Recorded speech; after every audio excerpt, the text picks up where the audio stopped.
आज का हमारा टॉपिक है cost of inflation. Cost of inflation क्या होता है, पहले इससे शुरुआत करेंगे। कॉस्ट ऑफ इन्फ्लेशन मीन्स कि क्या बर्डन पड़ रहा है इन्फ्लेशन के कारण हमारे सोसाइटी पे, क्या बर्डन पड़ रहा है, वही हम हो जाएगा हमारा कॉस्ट ऑफ इन्फ्लेशन। यानी मेन क्या है हमें पढ़ना, बर्डन, क्या क्या इम्पैक्ट पड़ रहा है इन्फ्लेशन से हमारी सोसाइटी पे, वो हमें पढ़ना है, यानी निगेटिव एस्पेक्ट देखना है हमें। कॉस्ट ऑफ इन्फ्लेशन को हम लोग दो भागों में बांट सकते हैं, एक होता है एंटीसिपेटेड, एक होता है अनएंटीसिपेटेड। पहले जानते हैं एंटीसिपेटेड क्या होता है। एंटीसिपेटेड मीन्स जो कि हमने प्रिडिक्ट किया कि 2025 तक हमारा जो इन्फ्लेशन रेट है वो 3 से 4 होगा और वही रहता है, हमने प्रिडिक्ट किया उतना ही हुआ, तब उसको हम कह देंगे एंटीसिपेटेड इन्फ्लेशन। उसके अनुसार हम अपना आपको ढालेंगे। वही अनएंटीसिपेटेड, हमने एक्सपेक्ट किया कि 3 इन्फ्लेशन रेट होगा, लेकिन जब 2025 पहुंचा तब हमारा इन्फ्लेशन रेट है वो 12% पहुंच गया। तो यह अनएंटीसिपेटेड, हमने एक्सपेक्ट कुछ और किया था और हुआ कुछ और, तो वह अनएंटीसिपेटेड कहला जाएगा। अब हम डायरेक्ट आते हैं कॉस्ट ऑफ इन्फ्लेशन में। पहला हमारा कॉस्ट है डिवैल्यूएशन ऑफ करेंसी। हम लोग जानते हैं कि शू लेदर कॉस्ट हुआ, मेन्यू कॉस्ट सबने शुरू किया पहले, लेकिन हम जो पहले स्टार्ट करेंगे डिवैल्यूएशन ऑफ करेंसी। इससे क्या होगा कि हमें मेन्यू कॉस्ट और हमें शू लेदर कॉस्ट समझने में आसानी होगी। तो पहला हमारा इम्पैक्ट होगा डिवैल्यूएशन ऑफ करेंसी। इसको समझने के लिए हम एग्जांपल लेंगे। डिवैल्यूएशन मतलब वैल्यू करेंसी की गिर जाना। जैसा कि हम जानते हैं जब इन्फ्लेशन आता है तो करेंसी की वैल्यू गिर जाती है। कैसे?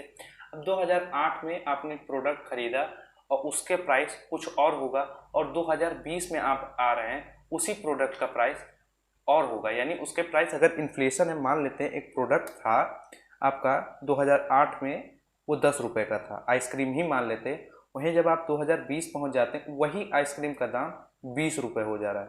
तो इसका कारण क्या है? इसका कारण है हमारा इन्फ्लेशन। उस समय में हम क्या कर सकते थे, एक प्रीस एक एक क्वांटिटी आइसक्रीम का प्राइस था 10 रुपये, वहीं जब 2020 में आए तो एक क्वांटिटी आइसक्रीम का प्राइस था हमारा 20 रुपये। तो इससे क्या पता चला, हम 20 रुपये में 2008 में अगर हम 20 रुपये लगाते तो हम 2 क्वांटिटी खरीद सकते थे, हम 2 क्वांटिटी आइसक्रीम खरीद सकते हैं, और वहीं पे 2020 में हम एक ही क्वांटिटी खरीद सकते हैं। तो उसकी वैल्यू डिवैल्यूएट हुई ना। पहले उसकी वैल्यू क्या थी कि वो 2 आइसक्रीम खरीद सकता था, उसकी वैल्यू थी कि 2 आइसक्रीम खरीद सकते थे, वही पैसा, वही 20 रुपया हमारा 2 वैल्यू का आइसक्रीम खरीद सकता, 2 क्वांटिटी आइसक्रीम खरीद सकता था।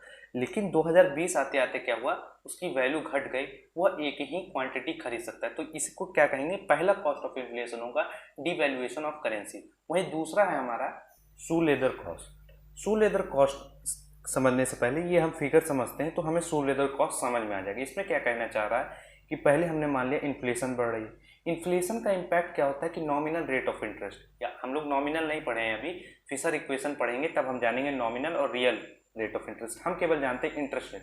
जब इन्फ्लेशन बढ़ता है तो इंटरेस्ट रेट हमारा बढ़ जाता है। इंटरेस्ट रेट बढ़ने से क्या होगा, इंटरेस्ट रेट हमारा बढ़ा, तो मान लीजिए हमारा इंटरेस्ट रेट था 5%। 100 रुपये जमा करते थे तो हमें 5% का इंटरेस्ट रेट मिलता था, जिससे हमारा क्या होता था, वो 105 रुपये में कन्वर्ट हो जाता था। 100 रुपये में 5% इंटरेस्ट रेट मिला तो हमारा 5 रुपया बढ़ा।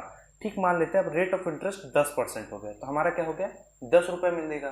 ठीक है, तो हमने क्या कहा, इन्फ्लेशन आया, रेट ऑफ इंटरेस्ट बढ़ गया, अब हमें 10 रुपये का फायदा होने वाला था। तो लोग क्या करेंगे, कॉस्ट ऑफ फुल्डी यानी अपॉर्चुनिटी कॉस्ट, अगर हम अपने पास रखेंगे पैसा तो वो तो 100 का 100 ही रहेगा। पहले लोग अपने पास रखते थे, अब अगर अपने पास रखेंगे तो 100 का 100 ही रहेगा।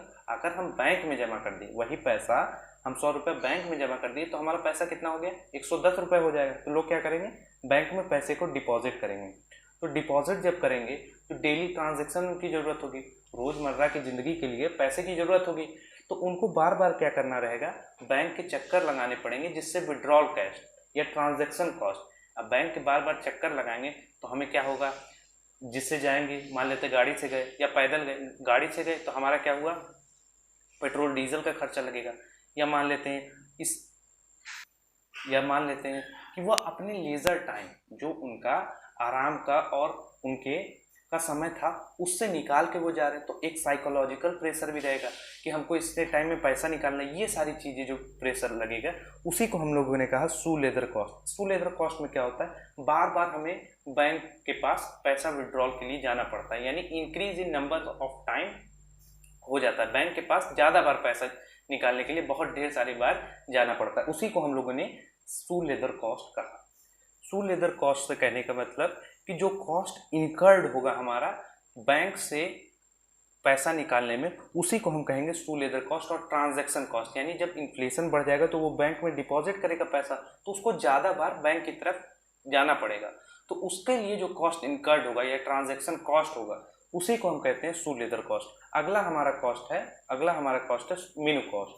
मेनू cost means change of cost of changing price. समझ में नहीं आया, अब हम समझाते हैं।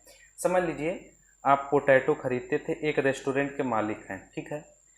पोटैटो का प्राइस था 10 रुपये, ठीक है। इन्फ्लेशन आया, अब उसका प्राइस हो गया प्रेजेंट प्राइस 20 रुपये।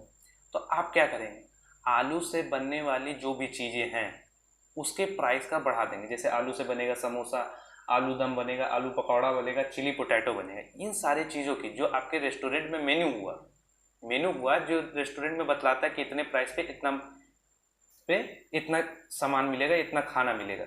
तो आलू से बनने वाली चीज़ें जितनी भी होंगी आपकी, आप तो उसकी कॉस्ट बढ़ा देंगे, क्योंकि जो इंग्रेडिएंट लग रहा है, इंग्रेडिएंट क्या लग रहा है, पोटैटो। तो पोटैटो का इंग्रेडिएंट प्राइस बढ़ गया 20 रुपये, तो आपको उसकी प्राइस भी बढ़ानी पड़ेगी ना जो मेनू में है। तो उसको बढ़ाने के लिए आपको नया मेन्यू कार्ड छापना पड़ेगा, ठीक। तो उसके लिए जो कॉस्ट इनकर्ड होगा उसको हम लोग कहेंगे मेनू कॉस्ट। मेनू कॉस्ट को हम लोग कहते हैं cost of changing price. Price को चेंज कर लेती जो रेस्टोरेंट का आपका बिल है जिसमें प्राइस लिखा रहता है, कैटलॉग में प्राइस लिखा रहता है, उसको चेंज करने के लिए जो प्राइस इनकर्ड होगी उसी को हम लोग मेनू कॉस्ट कहेंगे। और उसके बाद cost of advertisement of the new prices. अब उस प्राइस पे एडवर्टाइजमेंट भी करना रहता है। अब हमने समोसे का एग्जांपल लिया, अब मान लीजिए रियलमी का फ़ोन आया, पहले था 8,000 का, फिर ड्यू टू इन्फ्लेशन उसको 9,000 का करना पड़ा। तो उसको होर्डिंग जो वो लगाते हैं तो उसको भी चेंज करना पड़ेगा, एडवर्टाइजमेंट भी चेंज करना पड़ेगा। Cost of dealing with customer, इससे क्या होगा, पहले क्या होता था कि झिग होने लगती थी। जब आप सामान लेने जाइए वही चीज़ 10 रुपये का मिलता था, अब आपको 20 रुपये में कुछ कस्टमर्स होते हैं उसके लिए झिग करते हैं। तो पहले हम लोगों ने 10 का खरीदा था, आज आपने प्राइस बढ़ा दिया। तो इन सब को डील करने का कॉस्ट को ही हम कहेंगे मेन्यू कॉस्ट। अगला जो हमारा कॉस्ट है वो परचेजिंग पावर। वही purchasing power devaluation of currency से रिलेट करता है। यदि हम मनी की वैल्यू डिवैल्यूएट हो रही है तो हमारी जो कॉस्ट है, हमारी जो परचेजिंग पावर है, क्षमता है नोट की, वह घटती जाएगी। एक हमारा आता है अगला इन्फ्लेशन टैक्स। इन्फ्लेशन टैक्स ये क्या होता है पहले ये जानते हैं। इन्फ्लेशन टैक्स एक प्रकार का गवर्नमेंट आरबीआई या मनी सप्लाई के बढ़ने से होता है। जैसे कि हम लोगों ने सुना था, इसमें डायरेक्टली किसी को पता नहीं चलता है लेकिन हो जाता है। कैसे, अब देखते हैं इन्फ्लेशन टैक्स में होता क्या है कि आपके पैसे की वैल्यू, पहले हमने कहा 2008 में वही था 10 रुपये में बिकता था वही सामान, एक क्वांटिटी, वही 2020 में वो 20 रुपये का बिकने लगा। तो आपकी मनी की वैल्यू डिवैल्यूएट हो गई, आपको पता भी नहीं चला और मनी की वैल्यू डिवैल्यूएट हो गई। तो इसको कंसिडर किया एक प्रकार का टैक्स, जो कि गवर्नमेंट कह रहे हैं आरबीआई मनी सप्लाई बढ़ाती है। जब इन्फ्लेशन तब बढ़ता है जब मनी सप्लाई बढ़ता है, तो मनी सप्लाई के बढ़ने से जो टैक्स लगा, इंक्लूड हुआ, उसी को हम कह दिए इन्फ्लेशन टैक्स। अगला है हमारा टैक्स डिस्ट्रॉशन। ये क्या होता है, यानी समझ लीजिए कि चोरी टाइप का। अब पहले क्या होता था, मान लेते हैं आपकी एक साल की आय थी 5 लाख रुपए, और 5 लाख रुपए में आपका जो काम था, आप जो है सरकार को 50,000 रुपये क्या करते थे, वो देते, टैक्स देते थे। वहीं पे क्या होता था, 4,50,000 में आपका घर का काम चल जाता था एक साल में। इन्फ्लेशन बढ़ गया, अब क्या हुआ कि 5 लाख ही आपकी सैलरी रही, ठीक है। लेकिन जो इन्फ्लेशन था इसके बढ़ने के कारण क्या हुआ कि आप जो सामान 4,50,000 में खरीद पा रहे थे, 4,50,000 में आपका एक साल गुजर जाता था, अब क्या होने लगा, अब 5 लाख 5.5 लाख की जरूरत होती है, 5,50,000 की। तो आप गवर्नमेंट को टैक्स नहीं दे पाएंगे।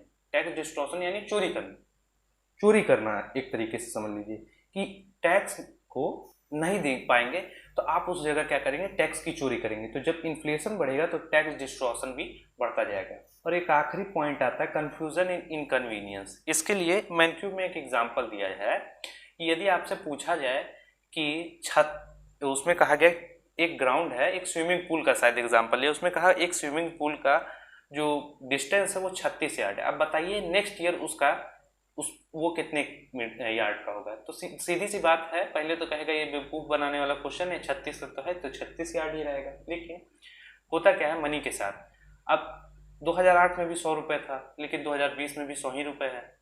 तो आपसे पूछा जाए क्या उसमें चेंज आया, तो हाँ बहुत बड़ा चेंज आया कि मनी की वैल्यू डिवैल्यूएट हो गई है। ये सारे पॉइंट दिए गए हैं, आप बुक प्रीफर कीजिएगा, मैंथ्यू